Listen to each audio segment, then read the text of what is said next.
Swastiastu. Perkenalkan, saya Putu Lilis Ayu Artini dari kelompok Sahadewa. Di video kali ini saya akan menjelaskan mengenai Undang-Undang Gerakan Pramuka dan ADART dalam Gerakan Pramuka.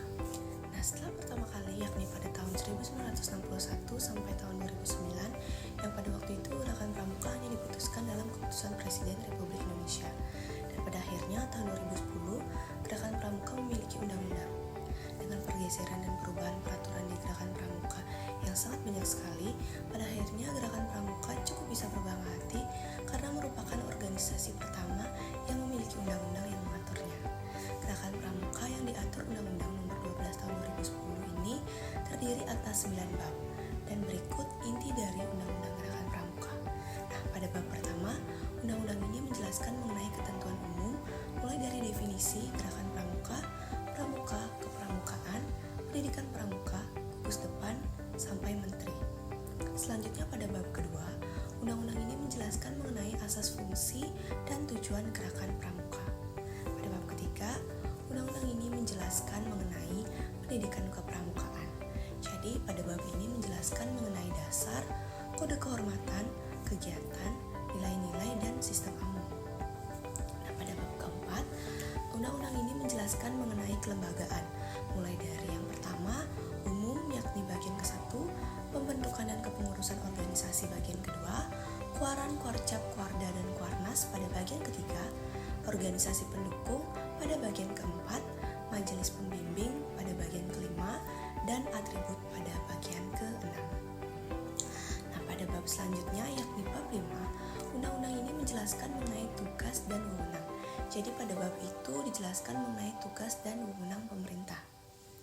Pada bab ke-6, undang-undang ini menjelaskan mengenai hak dan kewajiban, yang di dalamnya dijelaskan mengenai hak dan kewajiban peserta didik, orang tua, serta masyarakat. Pada bab ke-7, undang-undang ini menjelaskan terkait keuangan.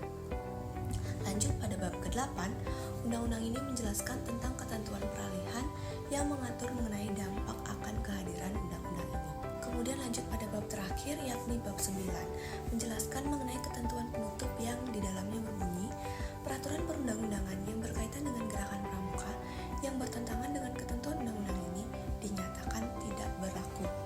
Nah, perlu kalian ketahui juga bahwa undang-undang ini disahkan di Jakarta pada tanggal 24 November tahun 2010 yang ditandatangani langsung oleh Dr.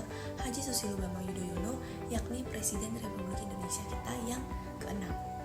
Nah, setelah pembahasan pertama tadi selesai mengenai Undang-Undang Gerakan Pramuka, sekarang kita lanjut ke pembahasan kedua, yaitu mengenai ADART. Apa sih ADART dalam Gerakan Pramuka? Sekarang mari kita bahas. Seperti yang kalian ketahui bahwa di setiap organisasi pasti ada ketentuan-ketentuan khususnya. Nah, di dalam Gerakan Pramuka ini kita sudah terdapat ketentuan-ketentuan khusus yang berada di ADART.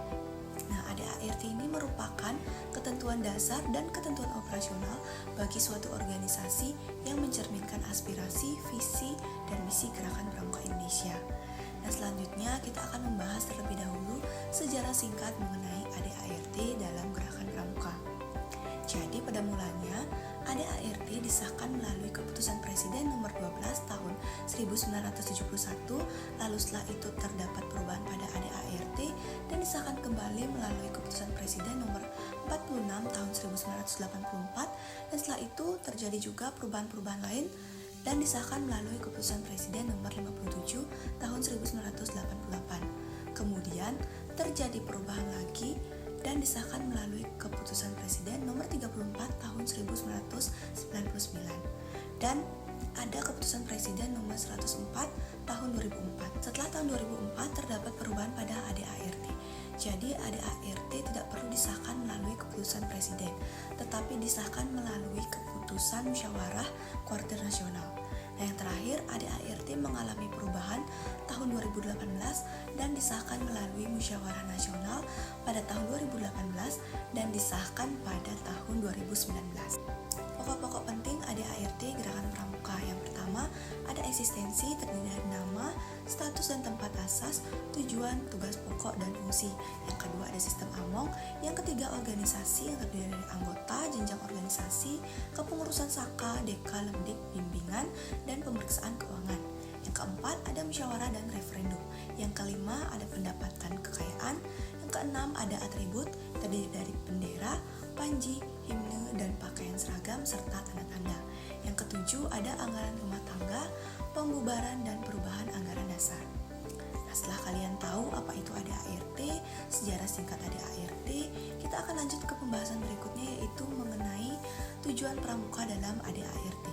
Jadi dalam ADART itu terdapat tujuan. Nah, tujuan itu merupakan tujuan dari gerakan pramuka. Apa saja sih tujuannya?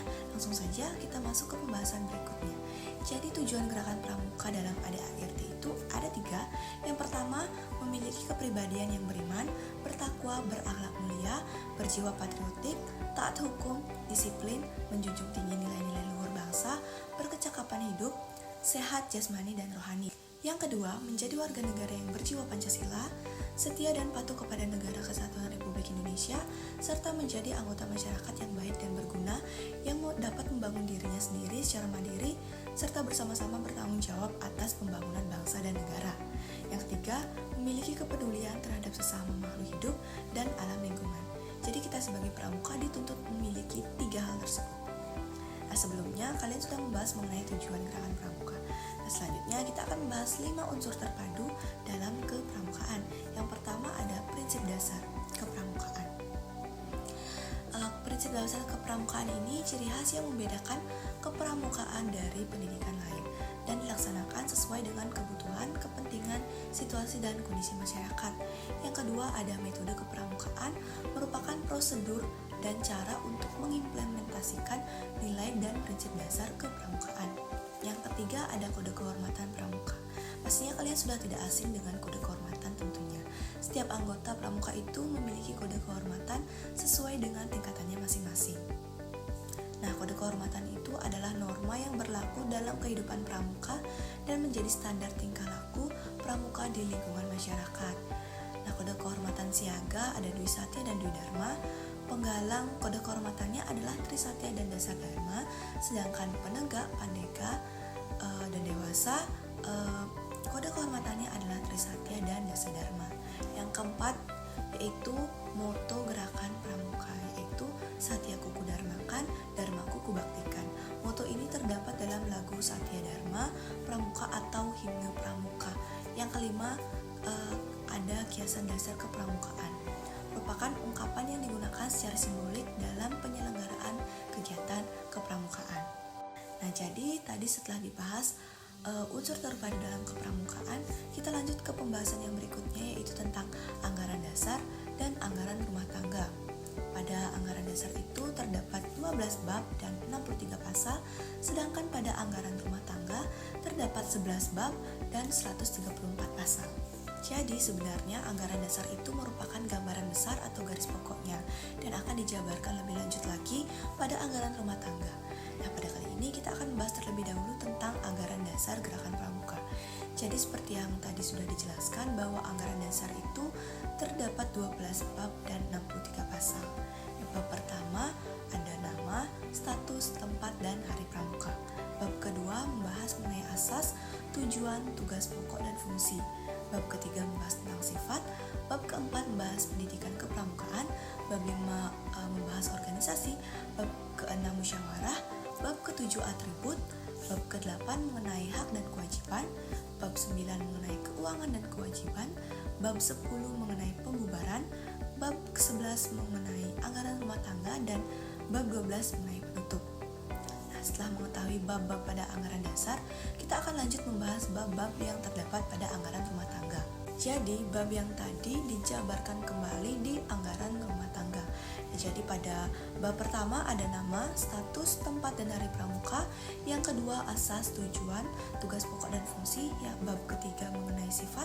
Bab keempat mengenai sistem pendidikan kepramukaan. Bab kelima mengenai organisasi. Bab keenam musyawarah, rapat kerja, dan hal-hal yang mendesak. Bab ke-7 ada atribut. Bab ke-8 mengenai pendapatan dan kekayaan. Bab 9 mengenai pembubaran.